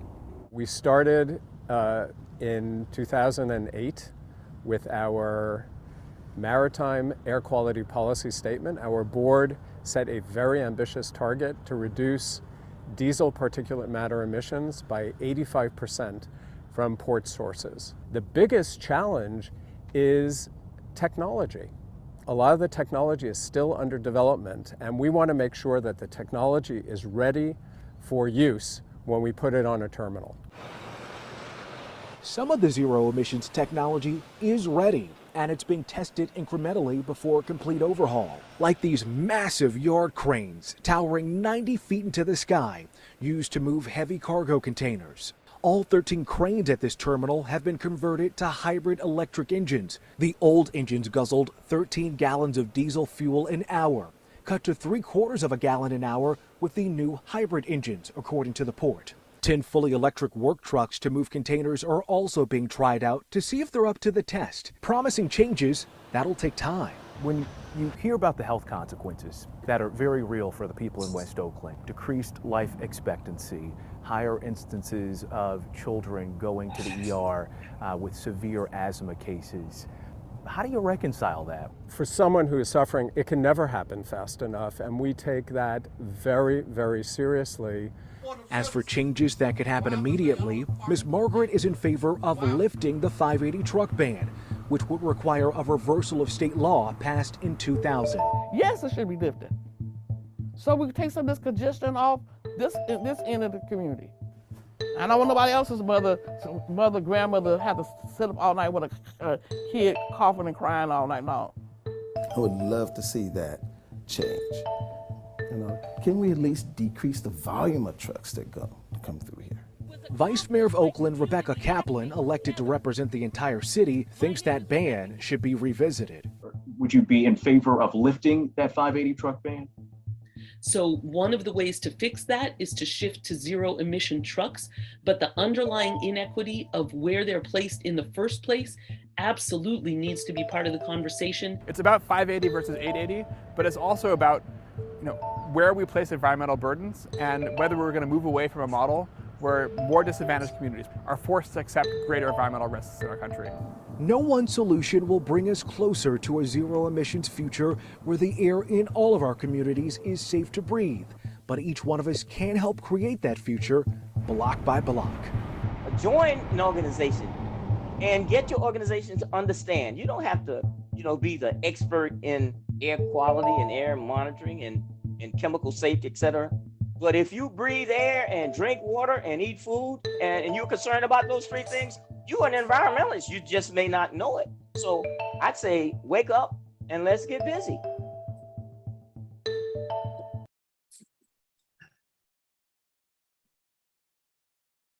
Awesome. That was fantastic. We were a motorized bicycle company. They said, that's fine for the streets, but you'll never win a race. They said, motorcycles. Randolph, I just wanted to let folks know, unless I'm incorrect, that report won an Emmy for local news reporting, right? I was gonna mention that and hear from our Emmy award-winning subject. We're not even gonna play the music and try and get you off the stage. Go for it, Ms. Margaret. Thank y'all. Also, y'all, I didn't know there was an Emmy until, what's her name? She's here. Maria. Yeah, Maria. Yeah, Maria. I had no idea. That they had won an Emmy. What can you tell us about that, Maria? Oh, hi, good evening, everybody.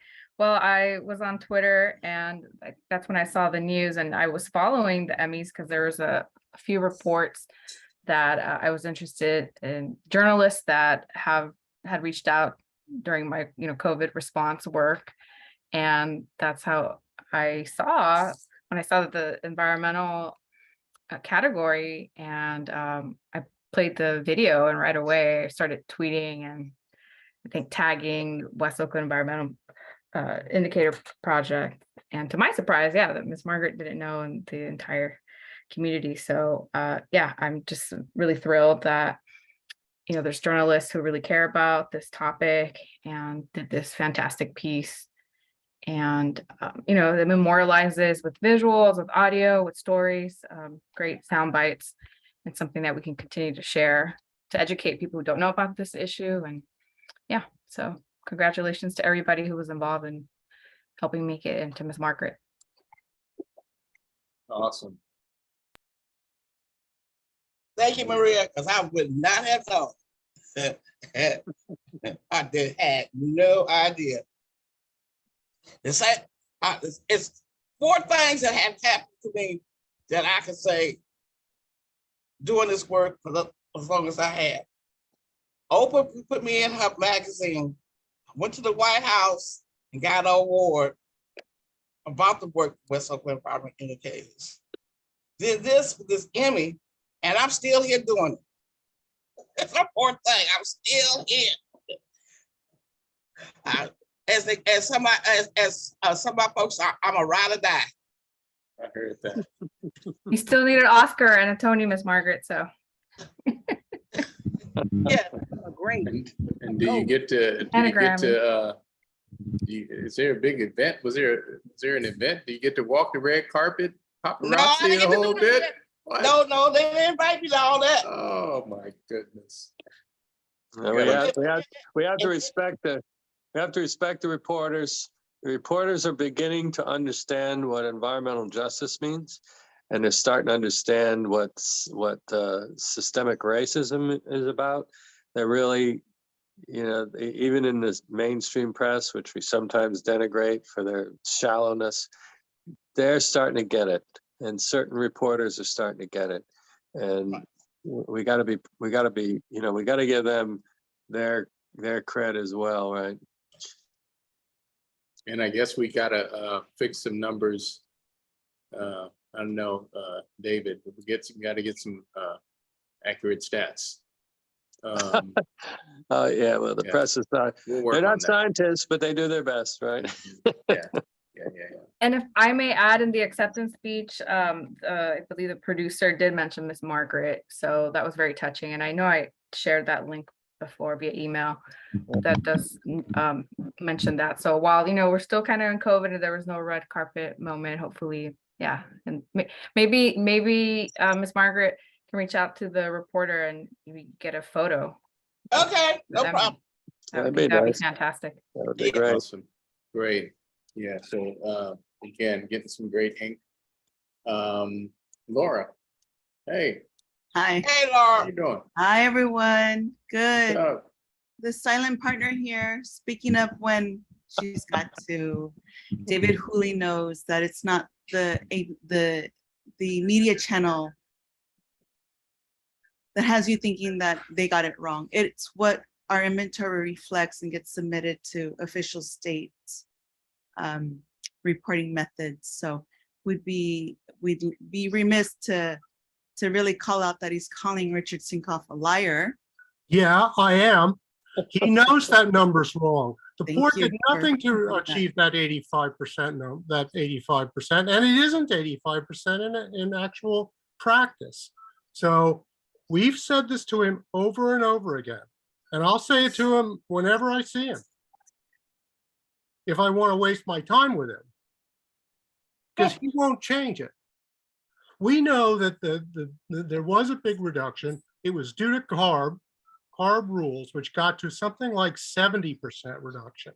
But it's not 85%, it's not 90%, it's not 95% like he's been saying. It's just not true. And we've been saying that to him over and over and over again. So it's extremely disappointing to hear him saying that on behalf of the port and the city.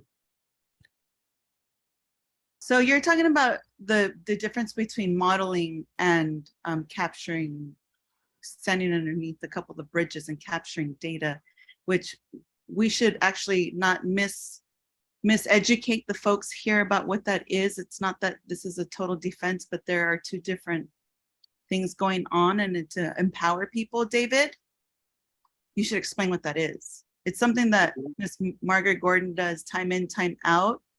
And sometimes you should coordinate with how that is being delivered by her so that people can actually respond to the way you speak to people. And calling him a liar, no, I take offense to that, period. Well, so this is noted. You should okay? be I'm gonna embarrassed. tell you right now, you can't sit here and bully me as a port staff and keep calling Richard Sinkoff a bully and think I'm just gonna stay quiet about it. So I don't accept that. And here Excuse you me. are So, doing well, that. Excuse me. Let's shut that down right now. Yeah, I was gonna say, we won't work it out right now. Wait. Well, in the future, wait. you should call it out and work it Laura, out. So I don't have to stand up and act like this. All right, I know you don't. So you and David, with whoever y'all want, can get together and we will support this argument because this be truthful. The port does not have an air monitor. There's no posting of an air monitor from one end of the port to the other end. And an air monitor that takes in all the toxics and pollution and chemicals and whatever else. There's no such thing. Until the port, until the port does that, your argument is moot because we know for years and years and years as environmental justice, that's all it did was modeling. Modeling has kept us in these places and spaces of devastation. We need to have the actual data and we need the support of the port to participate in actual data, not just one side. And let's clarify that. Modeling is not the whole process. It's not the whole thing that gives you the evidence. And being a former port commissioner and have to learn my lesson, that is not the only way to get the information. And I'm turning back over to Randolph. Thank you. And I will just say Yeah. that was my point exactly, that he's Yeah. speaking to the modeling portion, and he's calling him a liar that the modeling is, and he's just calling him a liar for the I think fact that everybody it's like heard you. modeling. We Yeah. know it's So- modeling. I'm supporting Not a you. liar. I'm supporting you. I'm supporting the word liar should not be part of this conversation.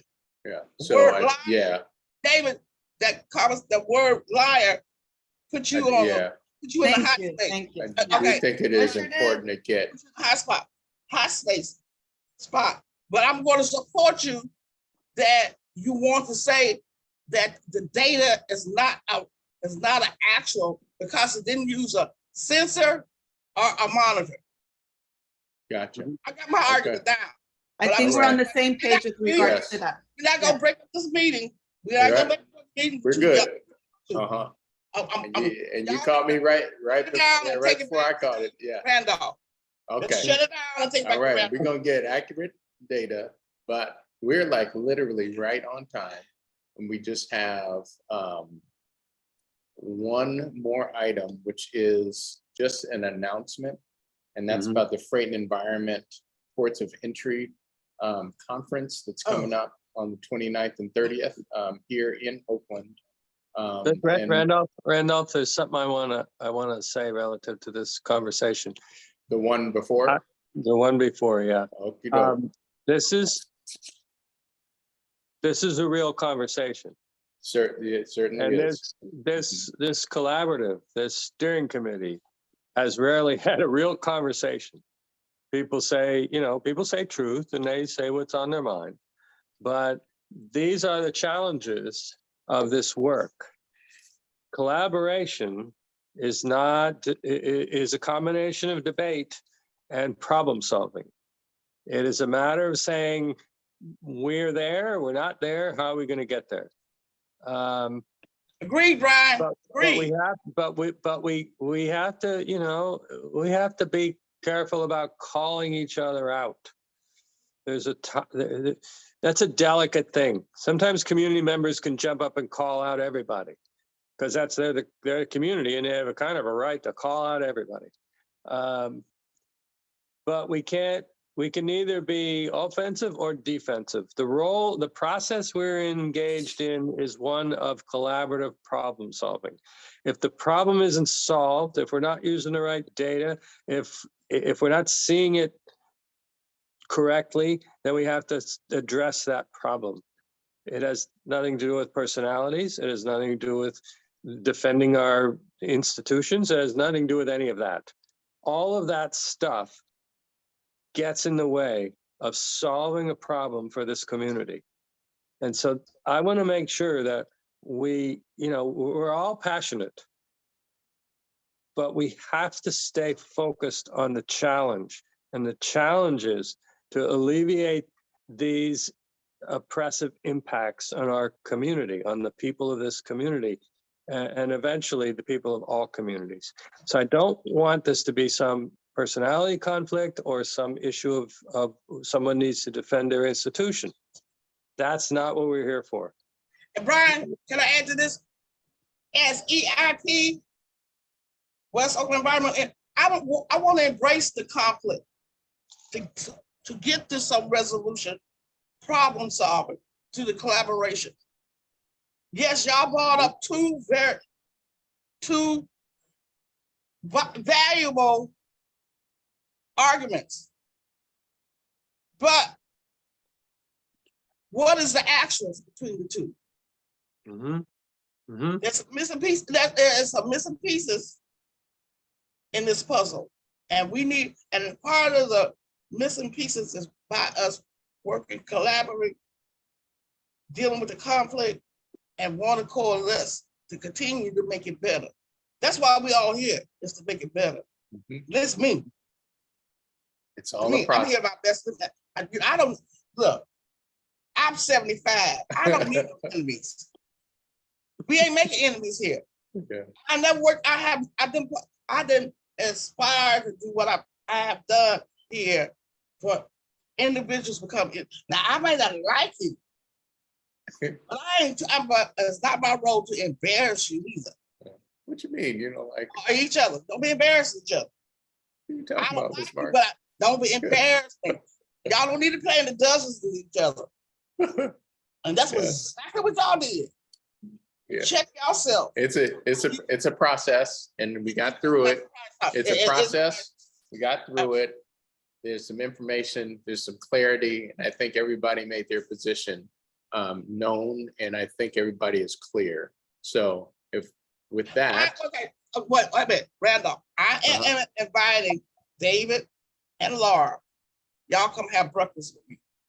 we gonna have a beer summit. We gonna have a beer summit. No, we're gonna have grits and eggs. No.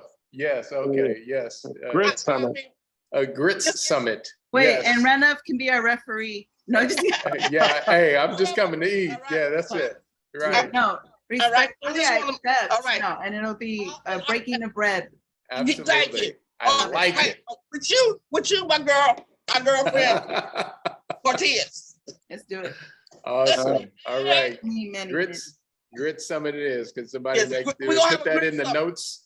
Put it in the notes. Get it Okay, a scheduled. grit summit. Grit summit. Y'all just prepared Awesome. to get whoever wants to sit down to discuss Yes. and resolve this. I like it. Okay, we're gonna have a grits and All eggs. right. And join Miss Margaret at this conference on the September 29th and 30th.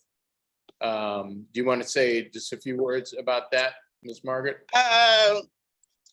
I have to thank Barry Air Quality staff for supporting the individuals, supporting staff and other individuals on the steering committee to come to this event. I don't know if there's another way to get more access to tickets, but I asked and I got 12, and that 12 went real fast. So if anybody else wants to attend, I'm just gonna tell you, I did it through Bay Area Quality. Maybe the court, I'm put you on the spot, Laura, the court may have some tickets also. So I think if anybody wants to be to come to this, That's right. ask Laura about it also as another, because they are a sponsor to this process, to this event. Thank you. Thank you. Yes, that would be wonderful if we can, for those who are interested as part of the WOCAP, to attend. There's a lot of information, both some of the dialogue threads that are should be able to make into that conference. As we all know, conferences can be very technical, but I think it might be a good combination between on the ground and very technical and science. So let if me you're ask, interested, let us know. We can coordinate. There are additional tickets available? We can make it happen. Okay, so. See, that's what we're talking about. That's what we're talking about. Yeah, Randolph, Josh, on the Air District side, if folks are interested in attending, I would advise them to contact West Oakland EIP, express your interest, and then I'll, on my side, work with the Air District to see if we can unearth some additional tickets, additional to the 12 that we've already given. So yeah, contact West Oakland EIP, express your interest, and then I'll be working on my side to try to find those tickets. Okay, we can do it two different ways. We can do it two different ways. You can put it in the chat, or also, once again, this spreadsheet, the column for comment number 5 says Freight and Environment Conference. Oh, that's brilliant. That's even easier. Yeah, if we could put it in the sign-up sheet, we'll have a record. So, Yeah, so I think between the Air District and the port, we should be able to cover anyone who's interested here. Okay, awesome. Thank you, Laura. So, yeah. Those of you on the call, if you would like to attend the Freight and Environment Ports of Entry conference on September 29th and 30th. Please go into, okay, all right, you got one. Can I say this? Alexis is coming. Yes. Can I say this before we leave? Uh-huh. Jan, I'm gonna tell y'all, you get sprung. You get really sprung because the port goes all out and awesome. And when them folks, it's very top notch. It's top shelf. Very top shelf. And you see people from all over the world. As a former commissioner, I went to every last one of these things. I don't care where it was. I went to one in China. I went to one in the Netherlands, Canada, back and forth to Canada. Awesome. What? Washington, D.C., San Diego, Jackson, Mississippi. Okay. Houston, Texas. I'm just telling you, we'll meet a variety of folks to have conversation. Okay. It's very, this whole thing about freight and environment, I'm just telling you, there's a lot to learn. All right. And the challenge itself also the learning. Okay, so we've got a couple, and let me just make sure that I did not miss anybody. I've got Alexis and Violet. And Alexis was in there twice. Randolph, please. What's that? Albertia. Okay, Albertia. Gotcha. Randolph, this is Bridget Cook. I also said I'd like to attend. Okay. Where is the summit going to be held, Miss Margaret? It's a freight environmental part of entry. It's September the 29th and the 30th. No, where? What's the location of it? It's a waterfront hotel. Oh, okay, here in Oakland. Okay, I got it. Okay, yes. Not out the city. Okay, thank you.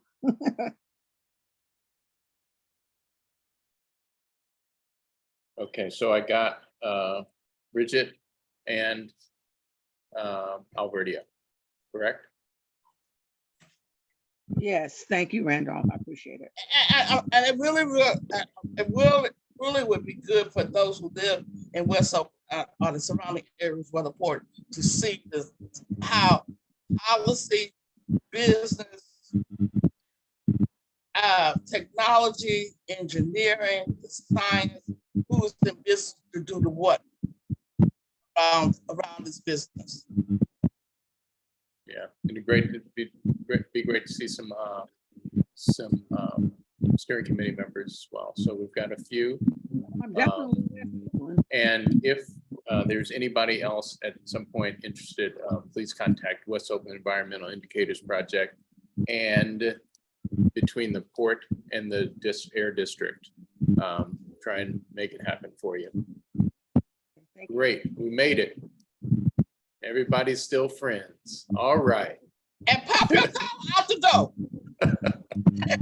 Come on, everybody. Boom. All right, great. Awesome. Thanks, everybody. Great meeting. Let's get it in.